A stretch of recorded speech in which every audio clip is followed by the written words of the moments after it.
go back to the BlackBerry J2ME days, before you distributed on the iPhone, because we know how to do that, and we'll talk about marketing on the iPhone, but distribution was really the key for the BlackBerry and J2ME. Is that accurate?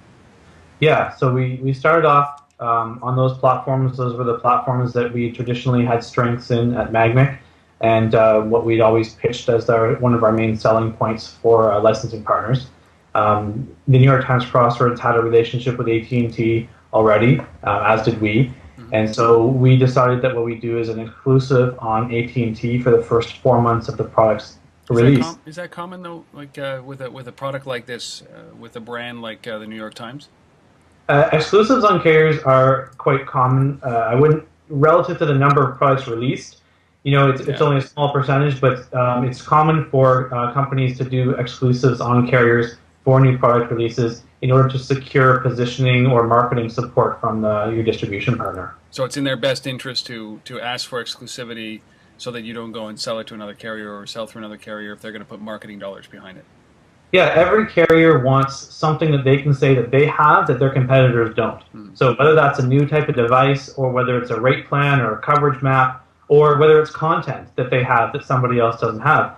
The content has been driving device sales for the last couple of years and will continue to moving forward. So if a carrier can say, I have this piece of content, the only way you can get it is to come to me, it's a benefit for customers to being on that carrier's deck and being able to access that content first. Like, you think that you think that's still valid today, with the carriers for content? Is it possible to do that today with content? Absolutely. You can still do exclusives today. I think they're still valuable. I think that everybody that partners in the exclusive, process, the carrier and the content provider, need to see value in doing that exclusivity. Some content partners see value in it, in that if they have to support 15 carriers or 20 or 30 carriers, they're going to serially support them to some extent, Yeah. and so naturally you're going to have support for some before others anyway. So Right. you can use exclusivity as a shield sometimes to say, well, we're not going to have it ready for anybody else anyway, so let's sign the exclusive to get the marketing position, which is, in our best interest, allows you to maximize your product development cycle in order to get your product to market quickly, get it positioned quickly, and get revenue in while still working on the product for other channels. Oh, I see. So it's strategic exclusivity. Yeah, I mean, it sounds, cheap, like, oh, well, we'll sign the exclusivity because we would be exclusive anyways if we went that direction. But on the other hand, you can look at it like, well, we need to pick a carrier to start with. We can pick AT&T, we can pick T-Mobile, we can pick Verizon. Yeah. If you want us to pick you first, let's do the exclusivity on it and give us some marketing position, and we'll prioritize the content for your channel first. And that's what carriers want. They want to get their content first. If you're willing to prioritize it, they're willing to, scratch your back by giving you some positioning or some marketing support. It's great, it's interesting. I mean, maybe the carriers should focus on their networks, and enhancing speed in major cities like New York and San Francisco. I'm just going to put that out there. We'll move on from here. So you sign the New York Times to basically exclusivity on the product. You launch J2ME, you launch BlackBerry, then it's the iPhone, Yeah. right? Which is a whole different world, and a whole different way of distribution. So when did the iPhone client come out? It was '09, wasn't it? Yeah, it was beginning of March or end of February in 2009 that it first launched. So you're a number of months into the BlackBerry release.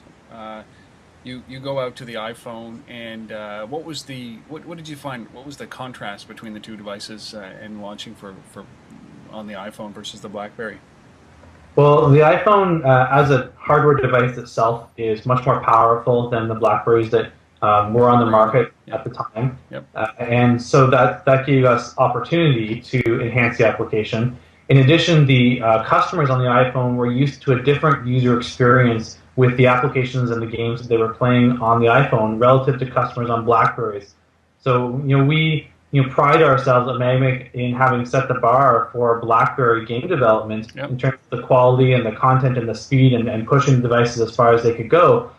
But we were pushing devices that weren't anywhere near as powerful as the iPhone as far as it could go. So when you come onto the iPhone, you need to take advantage of the performance benefits you get, but also make sure you respect the usability guidelines that Apple sets out, because that's how users are trained to use their devices, through the way Apple designs software. Right, right. So you have to adhere to the way to the style guides, or the way that Apple has dictated the way that development should be. Yeah, and in a different way, like when you go on a carrier, you need to conform to their style guidelines that they arbitrarily set, or their testing house arbitrarily sets, and they say, you need to do this because we say so, and you're not getting on the deck until you do. Yeah. Where Apple doesn't say you need to do this because we say so. They say, legitimately, if you don't do this, users won't know how to use your application and they won't like it. Yeah. And so Apple kind of intrinsically requires you to comply with their UI guidelines, because they take effort to train their users on how they want to access and interact with the device. And if you try and do something different, then you have to take the effort to retrain the users. But if you comply with the standard guidelines, then you don't have to train users. They just automatically will know how to use your application. Right, right. And is that a good thing? Absolutely. The less effort the user has to do to use your application, the less help screens you have to have, and the more likely they are to say, all I had to do was pick it up and use it, and I was having fun with it within the first 10 or 15 seconds that I was playing it. Yeah.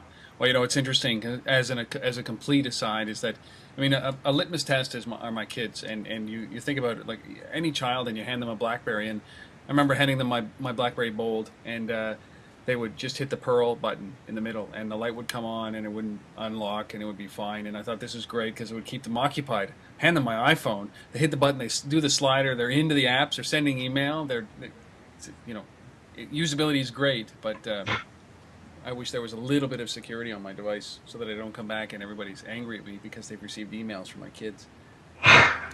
Total as aside.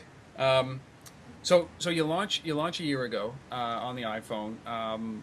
Now, how did you launch this product? You've got a massive brand. What I think is a penultimate brand.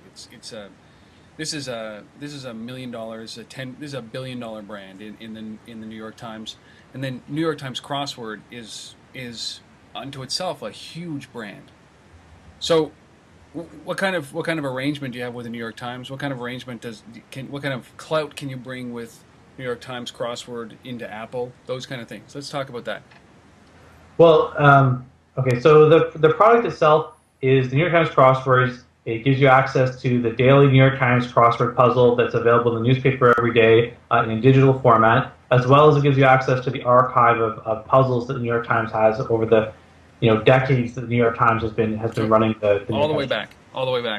Yeah, the entire archive that they have available digitally, which I believe is their entire archive of crossword puzzles that they've ever produced in their newspaper. That's incredible. So the product gives you access to, those are the main features. You can compete with your friends online, but I mean, those are the two selling points for the product, is the archive and the daily puzzles. So the first product on iPhone was a single price point, $9.99 for all functionality. So everything you could do in the product was available for $9.99.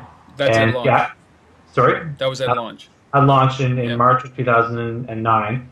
And we gave people that access from March through the end of December 2009. So we told users that you're paying $10 or $9.99 for the application. You're going to have access to the daily puzzles and the archives through the end of December of 2009. And the plan for the application the whole time was to take advantage of Apple's announced subscription options that they would have available in the fall of 2009. So we didn't want to wait for that to put the product on market. We wanted to get the product on market first, but we knew that when the fall arrived and 2010 rolled around, we wanted to be taking advantage of those subscription options through Apple. So the first product was just the 9 months of